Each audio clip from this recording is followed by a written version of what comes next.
was probably, I don't know, 2 years ago, and we had a marketing partner at the time.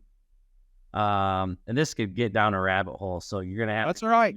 um, Write notes down. I'm good. who, who wanted to judge their performance of marketing based upon my top line revenue.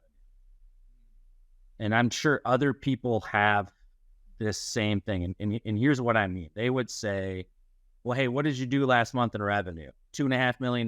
Well, your spend was 5% or below. So like, we're doing great for you. And I was like, okay, like, sure. Like that's within my budget, but like, Yeah. how many new customers did you bring to me? Cause my club members are going to call me anyways. So if 50% of my replacement revenue came from existing people, like I was going to get that anyways. Like you can't take credit for that. And so they couldn't produce for me a customer list that wasn't already in my CRM. Okay. And so this is probably one of the, best gifts God has ever given me, is that I really love data. And so that's what kind of started what I would say is like the KPI revolution at Vredevog was. Yeah. I needed to figure out how to call him on his bluff, if you Right. or like, how do I know that spending 30% of my marketing budget in TV and cable with one channel in Grand Rapids is the right thing to do? And I didn't know. I didn't know anything about marketing. I didn't go to school for marketing. So we just started this. Hey, how many club members did we book today of the phone calls that came in? How many weren't club members when they called in? How many got converted when they were on the phone?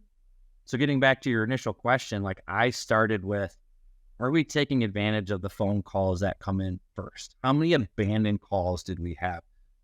One report that I would have my team do for me for a short period of time is, I want to know every time we said no yesterday. Yeah.